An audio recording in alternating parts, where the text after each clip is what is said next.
Este podcast é produzido pelo Correio Brasiliense. E eu digo que entre homens tem um pacto meio implícito. Gente, eles não precisam combinar, mas eles agem muito igualzinho. Chegou na delegacia, a mulher fala de violência doméstica, não estou criticando meus colegas não, tá? Mas é normal, é da natureza. É da sociedade brasileira. É da sociedade brasileira, né? É isso. Aí a mulher conta a história de violência, acho que ele pensa assim, não é isso tudo não. Tipo assim, provavelmente ele se coloca no lugar, ele já praticou aquilo, já falou com alguma companheira daquele jeito, então ele dá uma minimizada na história. Eu faço o contrário, eu sou mulher, aí a minha visão qual é? Eu chego lá e começo a conversar com ele, né? Chegou o agressor preso, começo a fazer uma entrevista. Ele jura que eu estou forçando a amizade. Pergunto, e aí, o que o senhor faz? Trabalha onde? Ganha quanto? Quase igual advogado mesmo, para depois eu ir lá e, na hora de fixar a fiança, gente, eu boto a fiança lá em cima. Ele falou, eu trabalho, ganho 3 mil, bota 10, paga aí.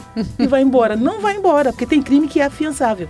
Mas se você criar uma dificuldade na hora da fiança ali, justificar direitinho, pode colocar mais alto para ele não sair. Aí eu penso, quando é um delegado homem, ele acha assim, não, tipo assim, tá bom, quanto é que você ganha, filho? E aí bota a fiança... É mais condescendente, um valor menor para pagar e ir embora mesmo.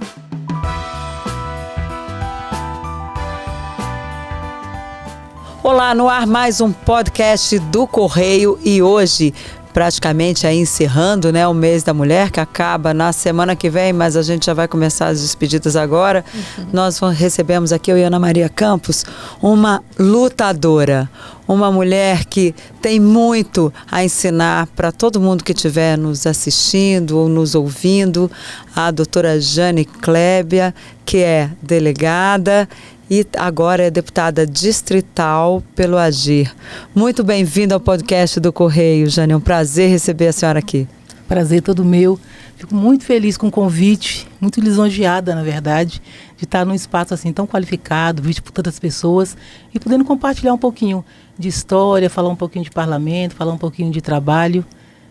Estou à disposição. E no mês importante, que é o mês da mulher, em que a gente tem buscado empoderar as mulheres efetivamente nos espaços. Obrigada. Claro, é o que a gente precisa muito. E aqui no Distrito Federal, falando das questões femininas, vamos começar pelas questões femininas, a gente tem aí um número muito alto de feminicídios, A senhora como delegada, como deputada distrital, o que é possível fazer para mudar essa situação?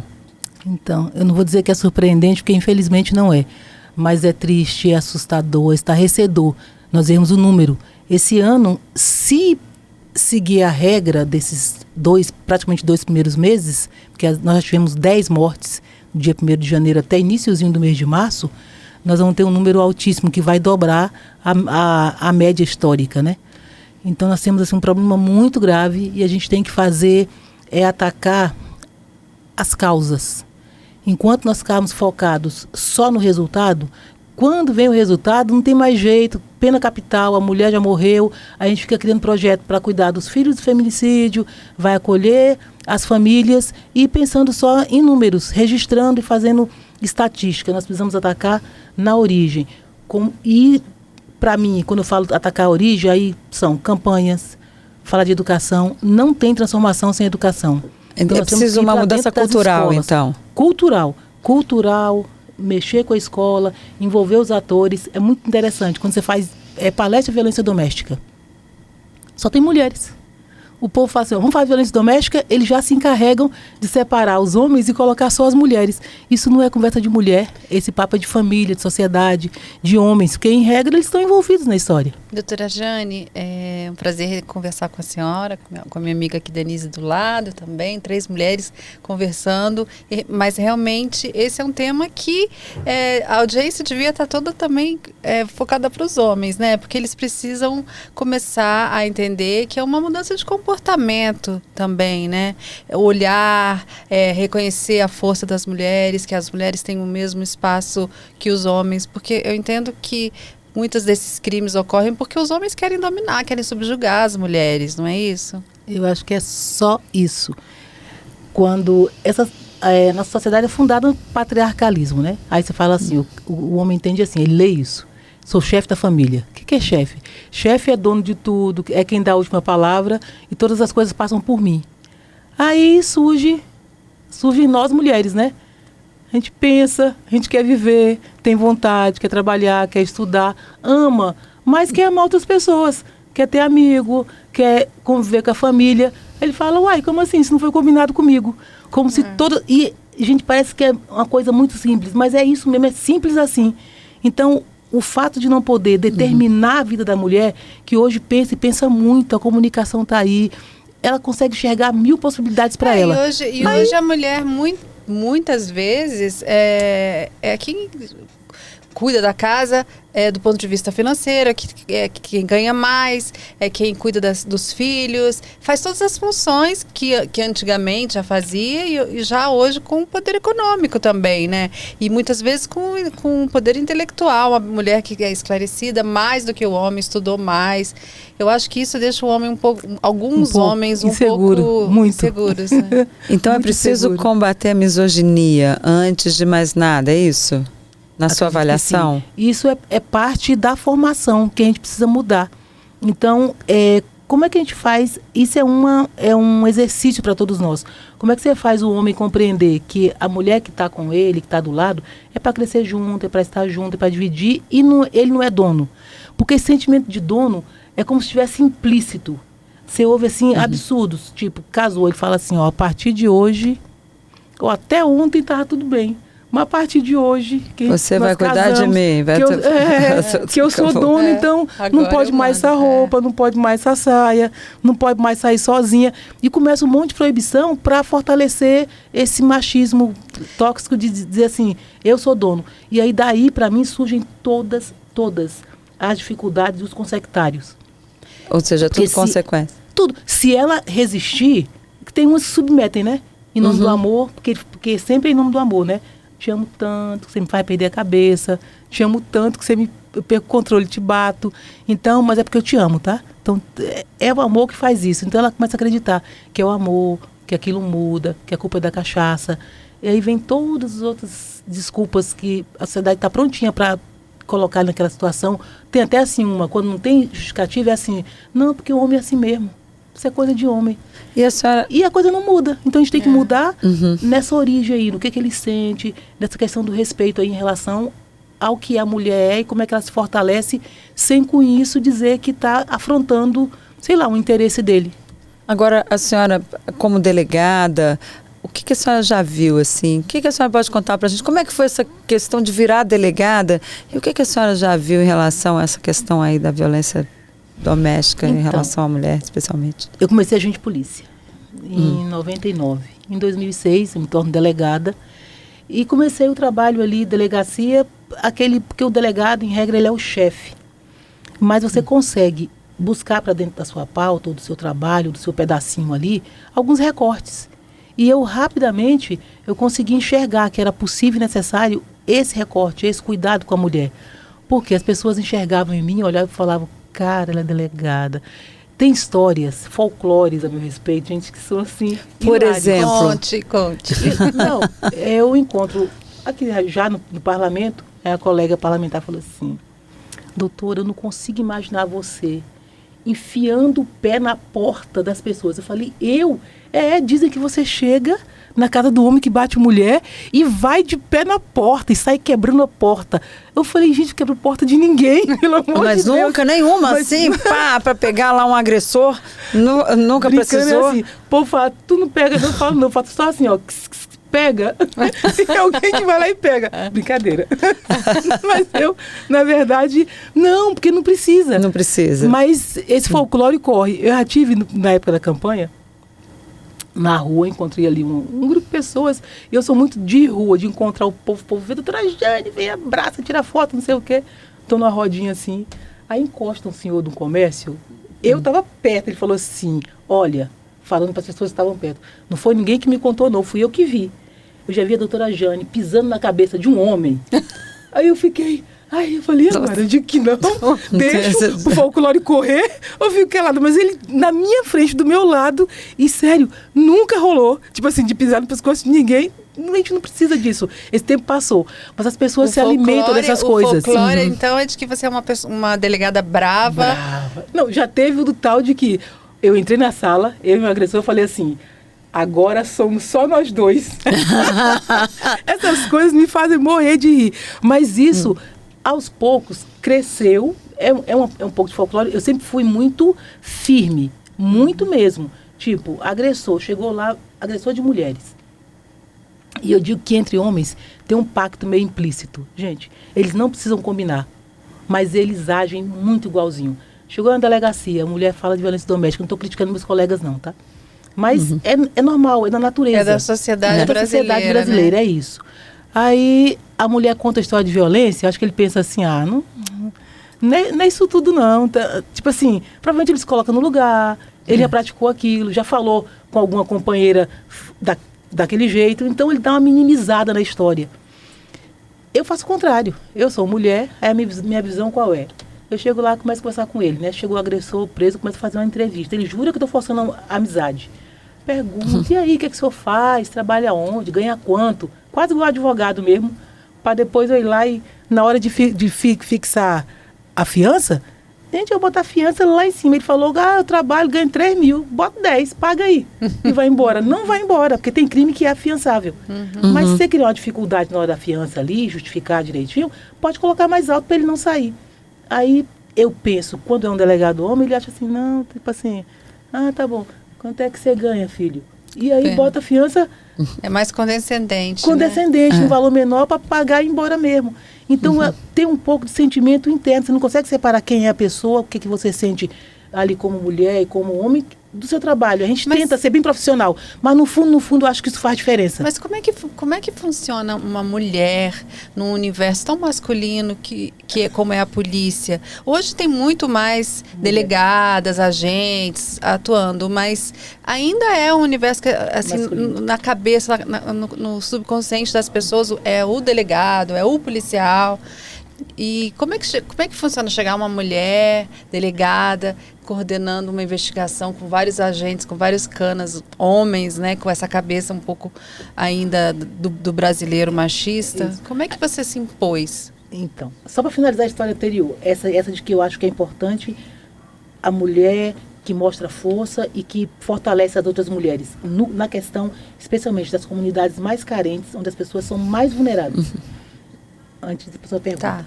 Aí eu tive uma experiência que foi quase uma piada, uma brincadeira, mas que para mim foi o exemplo de que essa força que a gente pode transmitir para as mulheres, e aí não precisa ser só a delegada, tem que ser todo mundo, precisa acontecer, para fazer cessar a violência, porque tem muito homem que é puramente só covardia.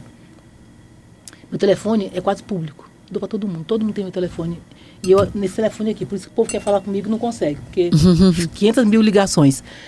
E aí, uma senhora falando comigo, começou na rede social, aí ela falou assim, doutora, eu fui falar pro meu marido que eu era sua amiga. Aí ele mandou eu e a senhora para aquele lugar. Falou, vá você, vá delegada, e falou um palavrão, falou, tô nem aí, que eu não tenho medo nem de você e nem dela. Aí ela vai e me conta isso. Eu falei, é mesmo? Então tá bom, me dá aí o seu telefone. A gente estava falando no Instagram. Aliás, no Facebook até. Aí ela vai e me dá o telefone, eu passo o meu e falei assim, quando ele chegar do serviço, a senhora vai mandar uma mensagem, vai no banheiro para ele não ver, só põe assim, ele chegou e me dá seu endereço. Falei, vou fazer uma pegadinha. Dito e feito. Ela vai, me manda ali, telefone, endereço. E aí quando chega ali por volta de 18 e pouquinho, perto do final do expediente, aí ela manda, ele chegou. Aí eu falei, olha, chegou. Falei, vou fazer uma pegadinha. Chamo 2 canas. Falei assim, vamos fazer uma pegadinha ali. O que é, doutora? Bora, rapaz, veste a roupa aí de operação. A gente tem uma roupa de operação, que é roupa preta e tal. A gente trabalha normalmente, como o povo fala, paisano, né? Mas tem a roupinha de operação guardadinha ali, todo mundo tem uma delegacia. Bota uma roupa de operação, colete. Eu sou uma negona de 1,75 m. Colete, é sério. Eu fico quadrada, gigantesca. Viatura, vamos de caracterizada, rotolite ligado, eu e 2 canas. Peguei o que eu achei ali no plantão, os mais assustadores, maiores, vamos ali. Aí fomos para casa dela. Chegamos lá, eu desço. Tá bom. Aí eles descem atrás de mim e eu desço. Eles não sabiam nem o que se tratava. Aí batemos na porta. Ela sabia que eu estava chegando, ficou na dela. Ele vem atender a porta. Quando ele me viu, ele mudou de cor. Aí Não tá de rir mesmo na hora. Eu fico assim, fico séria, bem séria. Eu falei, só queria falar comigo? Não, doutora, de jeito nenhum. Só para dizer que aqui no Itapuã, todo mundo é apaixonado pela senhora e pelo seu trabalho. Tá bom. Entrei. Falei, posso tomar um cafezinho? Pode. Entrei. A mulher dele assim, mas numa felicidade. Fez o café, tomei café. Conversei ali, falei alguma coisa de violência doméstica e tal. Nada direcionado para ele. Fui embora. Passa um tempo, ela, doutora, depois que ele teve certeza que você é minha amiga, acabou, doutora, nunca mais. Nunca mais. Que xingamento. As mulheres lá no Paraná Itapuã, naquela região, elas ameaçavam os maridos assim, ó, vou chamar a doutora Jane. Que é uma região também muito violenta, né? Lá em 2019, nós tivemos 875 casos de violência. Em números absolutos... Quantos? 875 em um casos ano. em um ano. Violência doméstica? Doméstica. Os registros, que na verdade são casos Fora de subnotificação. subnotificações, né? Fora subnotificação. Em números absolutos, foi o maior do DF em um ano. Nossa. Então, uma região muito violenta. E isso, com o tempo, foi se fortalecendo de um jeito que eu tive 5 feminicídios em um ano. Eu prendi os 5 autores. Eu fui buscar na Bahia. Fui no Paraná, fui 2 vezes na Bahia, fui no Ceará, fui no Piauí, trouxe todos os autores. Isso fez serenar. No ano seguinte, eu não tive feminicídios. A conversa vai passando de um para o outro. Então, esse fortalecimento a mulher precisa ter. E hoje a gente não vê isso na prática. Muito pelo contrário. Elas fazem boletim de ocorrência e se sentem absolutamente abandonadas, não sabem o que fazer. Tipo, o que eu faço daqui para frente? Falta a elas, inclusive, orientação. Ela tem uma protetiva, ela não sabe como é que faz. Eu fui numa palestra numa casa de um agressor, numa mulher vítima de violência, falar para as outras, na estrutural. Aí eu tô lá falando para ela, ela falou assim, doutora, esse papel aí serve de nada não, doutora. Aí eu tentando dizer, lógico que serve. Por quê? Aí ela falou, eu tenho um desse. E seu marido tá aqui dentro, deitado. e eu na casa. A gente foi lá, depois prendeu, fez descumprimento e tal. Mas essa falta de informação para ela, de dizer, você tem uma protetiva, ele está descumprindo, ele pode ser preso. E vai ser preso sem fiança. Mas elas não têm essas outras orientações. Então, falta muito para dar efetividade para essa lei. Agora, vamos voltar para a pergunta que você fez da delegada no ambiente de polícia.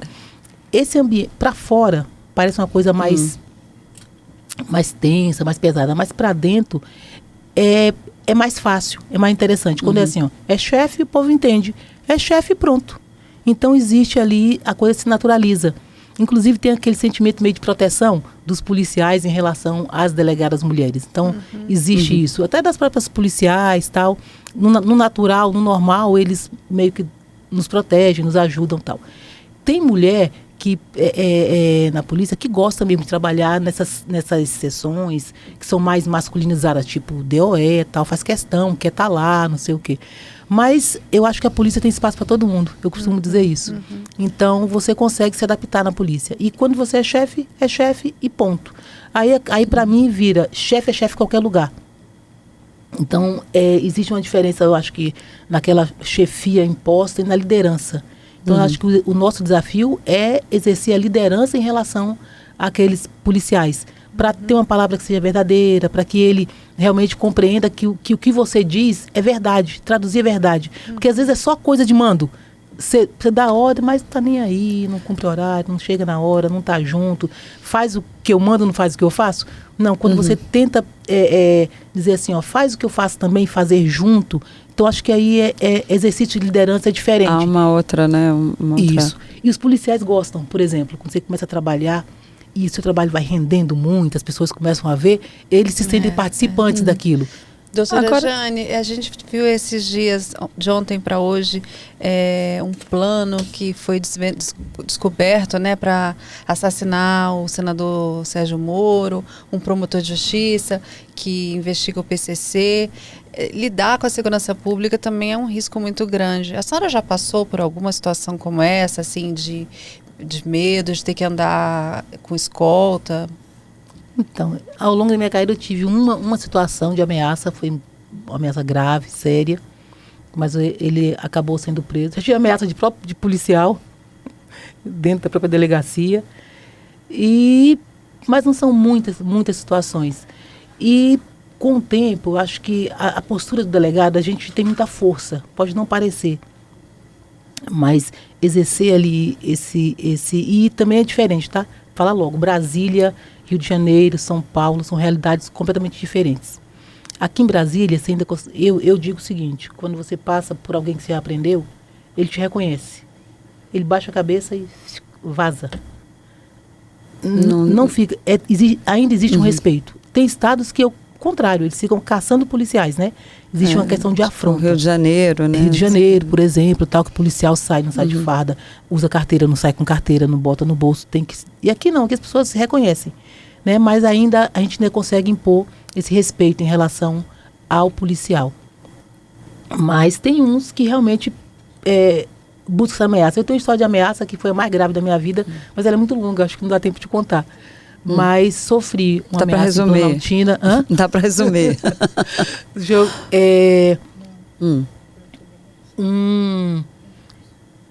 Eu tive uma situação, eu ainda era nova de polícia, e eu prendi um garoto que ele tinha 10 homicídios consumados e um tentado, antes dos 18 anos. Nossa. Tenso, né? No dia que ele fez 18 anos, a primeira prisão dele, quem fez fui eu. E ele foi preso com uma quadrilha, foram, na verdade, 5 presos. E ele, engraçado, na oitiva dele, quando eu perguntei, eu olhei pra ele e falei assim, perguntando ali, falei, tu tem desafeto? Aí ele falou assim, tenho não. Foi tudo pro saco. Olhando na minha cara, eu falei, nossa, mas não foi nem esse que me ameaçou, esse era só um, fazia parte da quadrilha ali. E na história, eu era muito nova mesmo de polícia, de delegada e tal. Um deles, a prisão deles foi, um tinha saído da cadeia, olha só, ele tinha acabado de sair de um tráfico.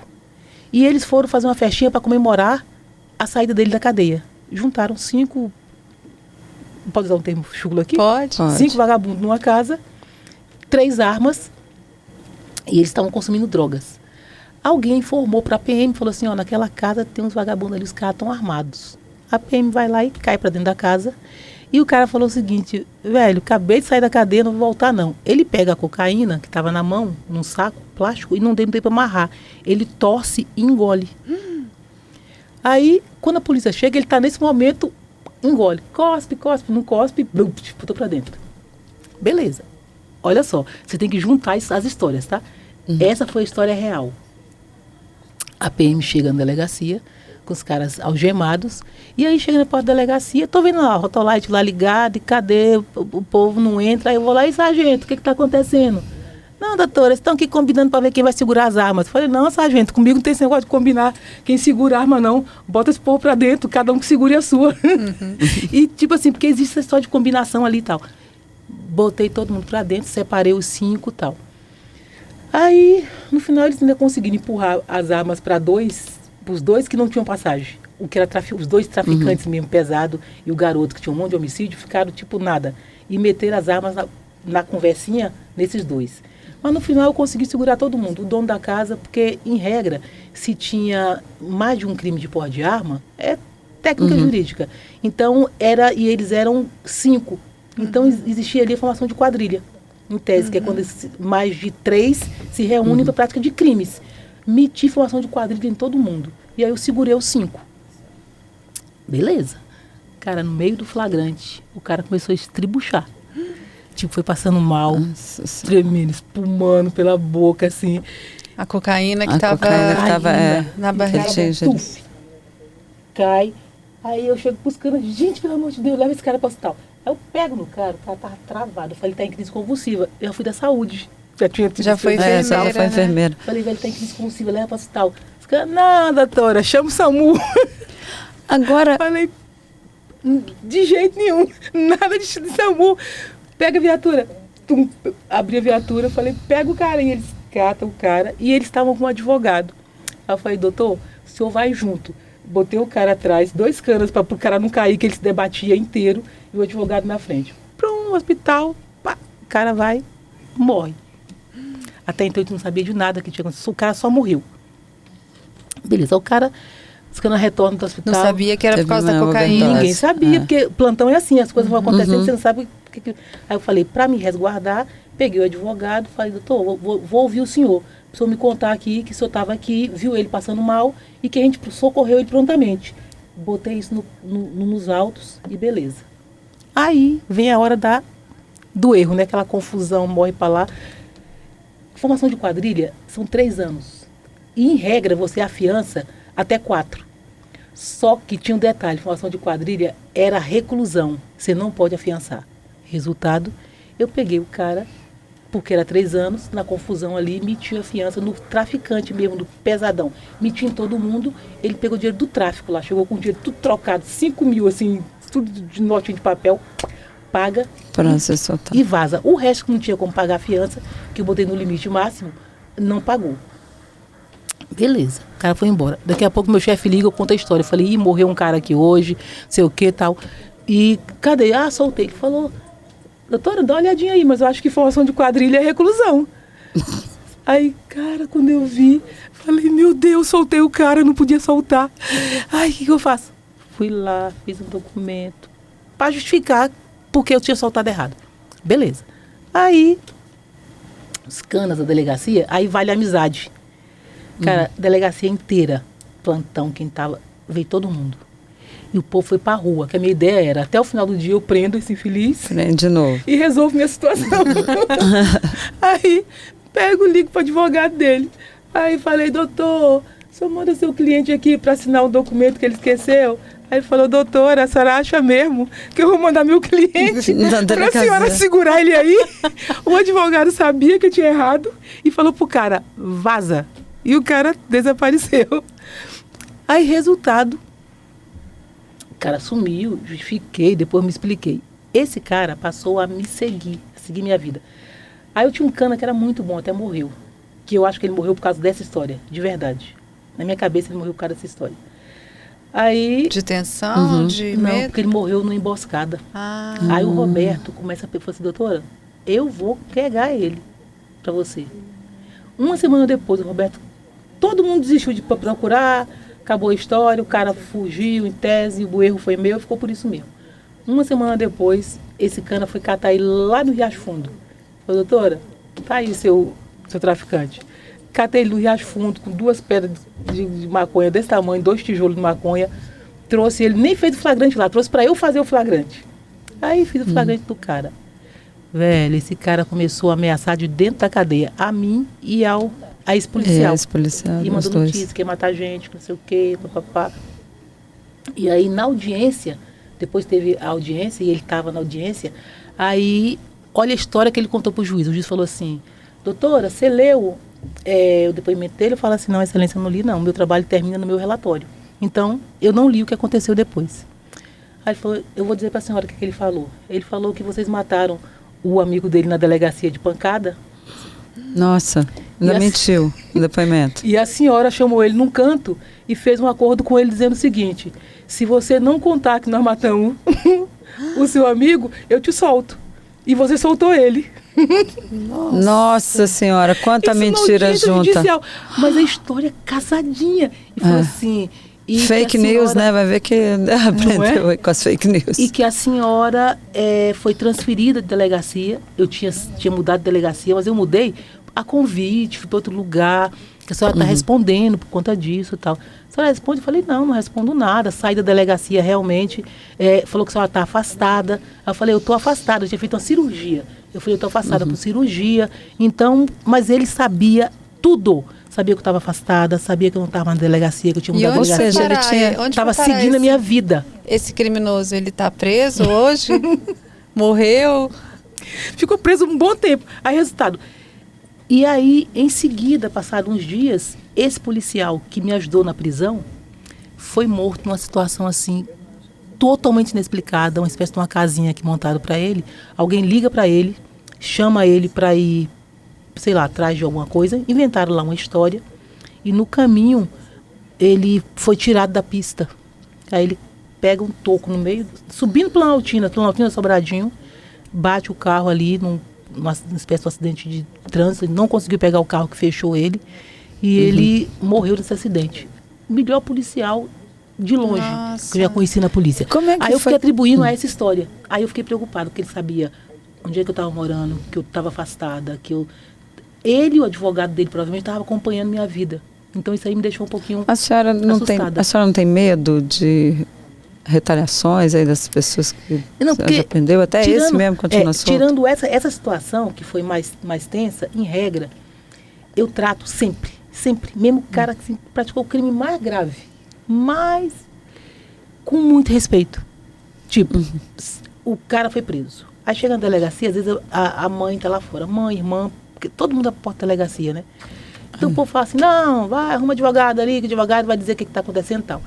Aí eu falo, o que foi? Ô, doutora, meu filho, pegaram, tá aí dentro, não sei o que aconteceu com ele. Falo, não, peraí que eu vou falar para a senhora.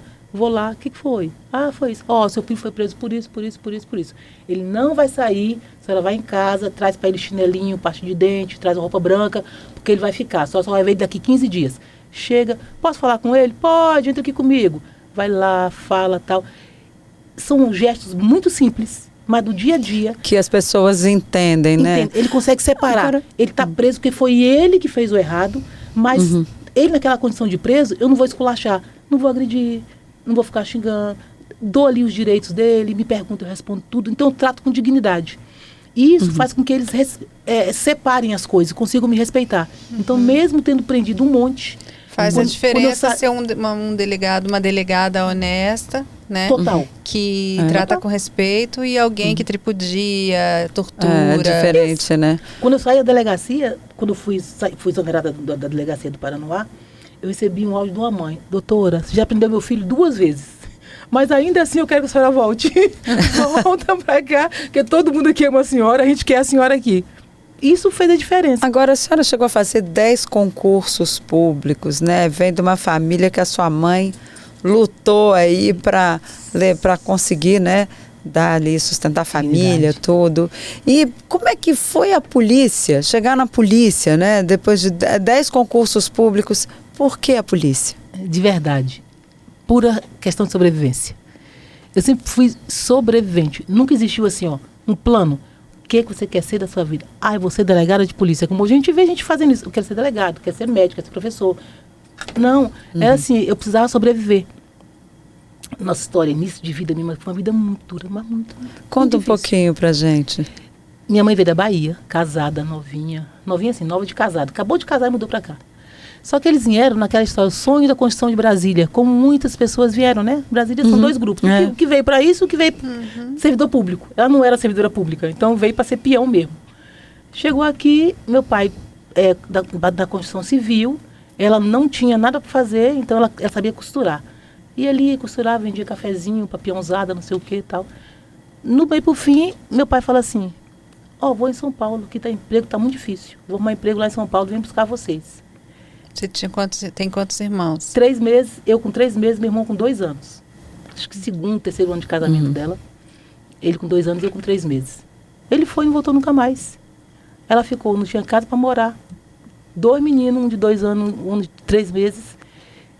Tipo assim, nada, zero. Vivendo de ajuda de albergue. Tinha um albergue na esquina da minha casa lá, que dava mingau, fubá, aveia, leite ninho, essas coisas. Eles davam em sacos assim, sabe? Pegava ali e ia sobrevivendo. Meu avô falou, volta, que era sul da Bahia, lá onde eles moravam. Ela falou, não, eu assumi casar, eu vou ficar aqui, vou cuidar dos meus filhos. E assumiu não ir. Ela traz uma irmã caçula, uma menina de 8, 9 anos, para cuidar da gente, e foi para a luta. Minha mãe estudou, foi começar a estudar, estudou noturno. Trabalhava de cozinheira, trabalhava de costureira, foi doméstica um tempo. Aí quando ela conseguiu terminar o 2º grau, ela começou a trabalhar na enfermagem. Ela foi, antes tinha uma função que chamava OSD, como fosse auxiliar do auxiliar. Aí ela entrou, aí depois ela se torna auxiliar de enfermagem. E a vida toda, na casa de tio, de vó, eu sou carente, sabe? Carente de tio. Meus tios são todos meus pais, minhas tias são todas Você minhas não teve mães. nenhum contato com seu pai depois disso? Não, ele morreu numa situação muito tensa, morreu assassinado em São Paulo e tal. Mas aí nunca mais vi. E aí, criada ali pela mão de tia, de mãe e tal, aprendi a cozinhar muito cedo, sempre aluna de escola pública e tal. Quando eu faço 17 anos, mas lá em casa assim, minha mãe era muito dura. Mas uma mãe assim, muito mãozona de ferro mesmo. Só podia ir para a igreja e para a escola. Nada de fora, tinha que saber explicar tudo que acontecia em casa. Não podia chegar uma agulha se não tivesse dono, a taca comia. Decorava verbo, decorava tabuada. Era a lei do cão. Tudo na base da taca. Ela pegava assim, ó, a história mais para explicar essa história, ela botava, ei, meu irmão, pegava lá a gramática, falava assim, você vai decorar. Um pergunta pro outro. Se errar, quem acertou, bate no outro. Se bater devagarzinho, aí eu bato. Gente, eu decorava tudo para não apanhar. Então, eu sei, decorei todos, futuro, subjuntivo, sei esses verbos, tudo decorado, tabuado, aprendi tudo. E nota baixa é proibido. Aí eu, 17 anos, termino o 2º grau. Ela falou, agora você vai ser auxiliar de enfermagem, igual eu, porque você precisa de dinheiro para comer, para se sustentar. E me fez auxiliar de enfermagem. Eu fiz aniversário no dia 1º de março, 82. Gente, no dia 2 de março de 82, aos 18 anos, eu tomo posse como auxiliar de enfermagem. Eu tinha passado aos 17, esperei inteirar 18 anos. Aí comecei. Aí já começo numa oncologia, no HUB, aqui nessa norte, e na pediatria em Sobradinho. Minha mãe trabalhava na maternidade e eu na pediatria. Nós trabalhávamos no mesmo corredor, nós éramos colegas de trabalho. Aí começou aí. E aí, dali pra frente, foi estudando. Aí eu fiz logo outro concurso, que foi o da HUB. Aí comecei a trabalhar no hospital, no governo federal e aqui. Aí me casei muito cedinho. Com 20 anos eu estava casada, 22 tive o primeiro filho. No ano seguinte tive o segundo. E aí eu resolvi fazer faculdade, CEUB. Gente, eu tinha 2 meninos pequenos. Eu trabalhava em 2 empregos. Nossa. Ia fazer faculdade no CEUB no noturno. Eu não dormia, andava de ônibus, dormia em pé. Eu sou ninja para dormir em pé. Com um monte de livro assim, durmo fácil.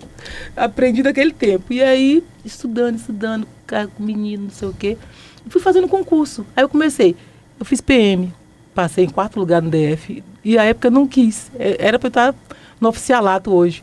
Eu falei, acho que não sirvo ser PM, não. Larguei. E exercitando. Fiz HFA, fiz do Ministério do Exército. Aí eu ia passando e falava, esse não é bom, esse não quero, tal. DASP, DR. E fui galgando, mas eu me firmei ali na saúde. Aí quando termino o curso de Geografia, eu bacharelei em Geografia. Aí eu faço concurso para a Secretaria de Educação. Aí eu vou para a Educação, como nível 2, depois faço um segundo concurso para nível 3, que é para dar aula para o 2º grau. E aí eu morava em Sobradinho e eu dava aula na Samambaia. Não tinha carro. Do outro lado. Eu andava de onde? Pegava 5 ônibus. E os meninos pequenos ainda. E os meninos pequenos, menino, coisa de escola. Naquele tempo que a responsabilidade da casa era da mulher, não era do marido. Era assim. Tinha que me virar nos 30. Aí eu pegava o ônibus 5h30 da manhã, ia para a rodoviária do Plano Piloto, depois ia para Samambaia, dava aula na Samambaia, saía para Taguatinga, dava aula do 2º grau à tarde em Taguatinga, depois eu ia 18 horas de Taguatinga para a rodoviária do Plano para Sobradinho de novo. E no outro dia, mesma coisa. E chegava em casa, menino, material escolar, livro. Minha vida foi acelerada a vida inteira. Aí lá com 5 ou 6 anos de educação, eu fui para o Simpro. Aí eu fui para ser diretora do Sindicato dos Professores. Assumi lá como diretora, fui diretora de 2 gestões. Aí quando eu estou no Simpro, apareceu o concurso para agente de polícia. E tudo inesperado. Eu nunca pensei em ser professora, amei ser professora. Fui da enfermagem. Aí foi lá, vou fazer esse concurso aqui. Eu falei assim, o salário do professor é muito baixo. É para o governo Cristóvão. O professor ralava, ganhava muito pouco. O salário do policial era bom. Falei, cara, 700 vagas. Doutora Jane, é curioso que você já foi da saúde, segurança e educação, né? As três áreas prioritárias, né? É. Aí faço pra gente polícia. Eu falei, 700 vagas, não é possível que uma não vai ser minha, gente. Estudando de apostilão ali, sozinha, passei pra gente polícia. Aí quando eu entro como agente, eu falei, agora eu vou ser delegada. Aí ela tinha 35 anos, aí eu volto para o DF, em bacharelei, e eu estudei 2 anos. Falei, vou ser delegada. Gente, eu estudava 8 horas todos os dias. Sem faltar nenhum dia. Compromisso comigo. E a política? Como é que foi virar? Foi virar. Aí foi assim, como é que eu foi? fui delegada, depois como delegada, você começa a aparecer, porque, né? O trabalho. Todo mundo tá vendo, o trabalho e tal. E aí, eu meio que cheguei final de carreira. Hoje eu tenho serviço público, gente, 42 anos.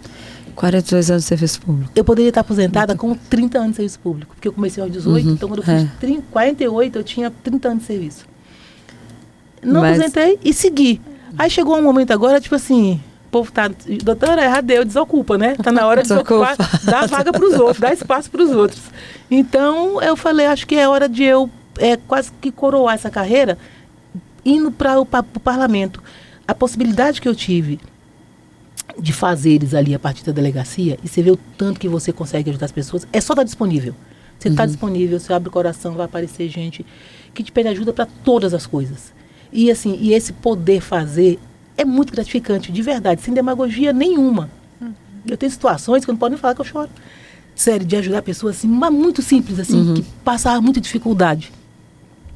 Uma senhora que tinha uma deficiência mental, você fala assim, isso não existe. Ela é deficiente mental, ela tinha 58 anos de idade. Ela não conhecia os pais biológicos e os pais dela tinham morrido. Ela falava que ninguém entendia o que ela dizia.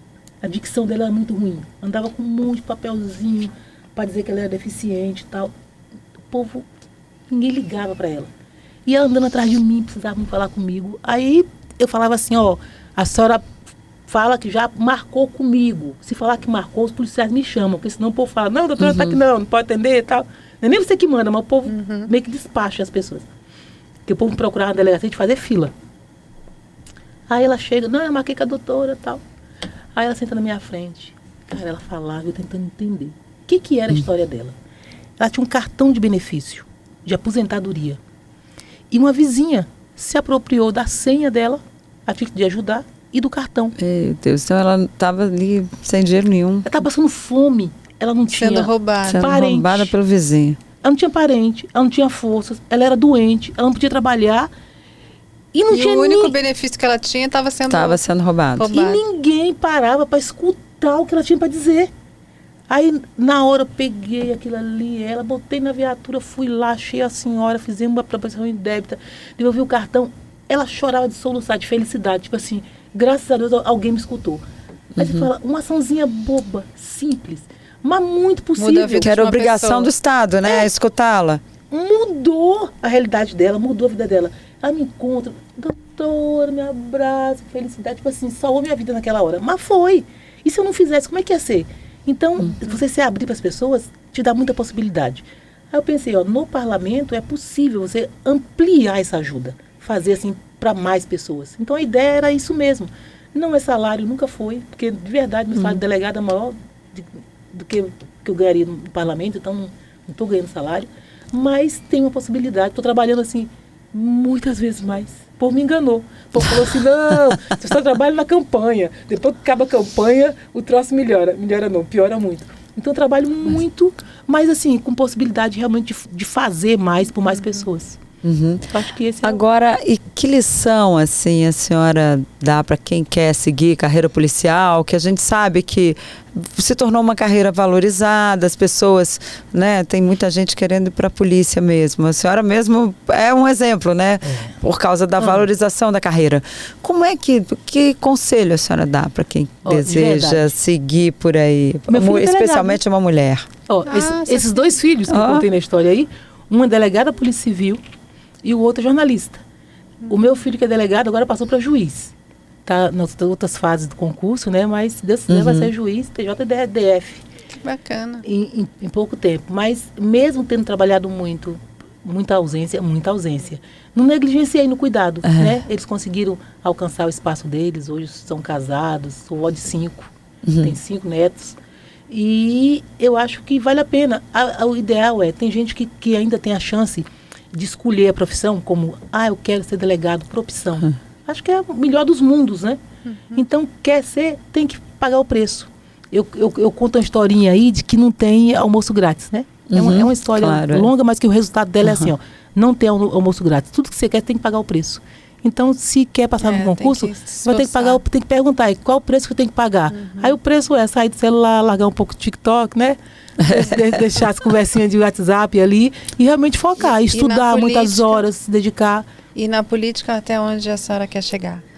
Deputada distrital, primeiro mandato e depois? Diz que eu não posso falar isso, lá vai eu falando. Eu sou dessas, o povo faz 1000 recomendações, aí depois, quando chega na hora, eu contrario tudo. Porque, assim, na minha cabeça, nos meus projetos de vida, não existe o mandato pelo mandato, tipo assim, eu já estou aqui, já estou pensando que o próximo você, não sei o quê, depois eu vou chegar não sei onde. Zero. É assim, eu sou mais ou menos, deixa a vida me levar. Eu acho que eu preciso de uma construção, que é o caminhar ao longo desses 4 anos aí, para ver que resultado Caminhando que você faz o isso caminho. dá. É isso. É bem isso. Mas sem aquela obrigação, aquele desespero de eu preciso fazer porque eu preciso renovar o mandato, porque eu preciso... Não preciso. Na verdade, pelo assim, que, pelo acho que a vai senhora ser- contou da sua trajetória, o seu destino foi te levando, né? Foi me levando, de verdade. Então, acho que assim, que isso é possível, para mim a caminhada fica mais leve, sem esse desespero, sem essa obrigação, porque eu preciso, porque eu tenho, porque... Não, eu acho assim, eu tenho que colocar o mandato à disposição. A gente tem feito isso. O gabinete é lotado, eu estou em todas as agendas do universo. E aí, estou tentando aprender ali o que é o parlamento, produzir de verdade, mostrar para as pessoas, dar aquela oportunidade, porque o político fica uma coisa muito distante, aquela coisa que ela só encontra de 4 em 4 anos. Não pode, né? Não pode, né? Então eu tô ali todos os dias, estou na vida das pessoas, atendo telefone, gravo áudio, tiro foto, saio na rua, o povo fala, doutora, você tá aqui. Eu falo, ai gente, eu vou estar onde se não for aqui? Porque eles imaginam assim, não, porque virou político, nunca mais, né, vai andar aqui. Não, então... E os problemas são imensos e nem sempre as soluções estão na sua mão, né? Nem doutora sempre, nem Zejane? sempre. Então, assim, são muitas variáveis, né? Por exemplo, delegacia tá muito na sua mão aquele fazer, né? Que você imagina. Mas no parlamento a coisa se amplia. Então, são muitos atores, mas a gente consegue ali buscar, dentre os tantos recortes, o que é o seu. Então, acho que o planejamento me ajuda muito nisso. E aí eu tenho um recorte que é a defesa da mulher em situação de vulnerabilidade, vítima de violência, buscar espaço para elas. Eu tenho um objetivo grande, mas assim, com muita humildade, de verdade. Mas não é modesto. É que nesses próximos 4 anos, ao final dos 4, eu consigo dizer o seguinte, os índices de violência mudaram em razão das ações que nós adotamos ao longo desses 4 anos. E aí tenho buscado atacar, pensando na vivência que eu tive aí de 20 e tantos anos como policial, e de conviver com a vítima de violência, de ver as necessidades dela, pensando em atacar não o resultado, mas a causa. Por exemplo, hoje eu tenho buscado os grandes coletivos, Constituição Civil, fazendo acordo com eles. Igrejas, buscando acordo com essas igrejas. E você vai encontrar coletivos. Então, minha ideia é treinar grupos, e tenho feito isso, treinamento para criar um grupo de multiplicadores para a gente conseguir levar essa política para o DF, entendeu? E aí a gente vai conseguir fazer essa coisa que é educativa. Falar com o cara que está lá na pontinha na obra, formar professores que vão lidar com os alunos em sala de aula. Então, buscar formação, uma divulgação ou um trabalho contra a violência que não seja essa coisa mensal, focada ali dentro dos 30 dias do mês de março. Que seja uma política perene. Ela tem que acontecer ao longo do ano. E é um trabalho de formiguinha também, né? Isso. E de buscar envolver outros atores. Já encontrei pessoas assim que tem uma contribuição para dar, por exemplo, o dono de mídias externas. Ele falou assim, não, doutora, gostei muito da sua fala, num programa igual esse que eu fiz e ele estava assistindo. Vou ajudar você. O dia que nós vamos fazer uma conversa para levar no espaço ocioso desses painéis, por exemplo, eletrônicos, uma campanha contra a violência, de forma mais perene. Eu falo, olha, isso aí nos vai ajudar muito, né? Então, tenho buscado, assim, gastado tempo pensando em como fazer essa divulgação, como envolver outros atores, quem realmente pode mudar alguma coisa, ser participante, né, dessa tem que ser uma onda, mas não pode ser modismo, tem que ser uma coisa real mesmo, para realmente empoderar a mulher, colocar ela no lugar dela, exigir respeito às mulheres. E aí quero que meu mandato seja esse caminho, né, seja esse instrumento aí para a gente fazer cessar a violência. Ok, doutora Jane, muito obrigada pela sua presença aqui. Infelizmente o nosso tempo acabou, mas já fica o convite para a senhora voltar ao podcast do Correio, porque história não falta para a senhora contar aqui para todos nós. Eu tenho história para todas as coisas. Tudo que você contar, eu vou lembrar de uma história para contar.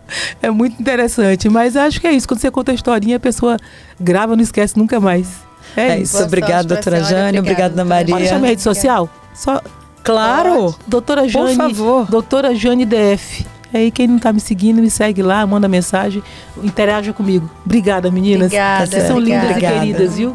Você também. Obrigada, senhora também. Até a próxima.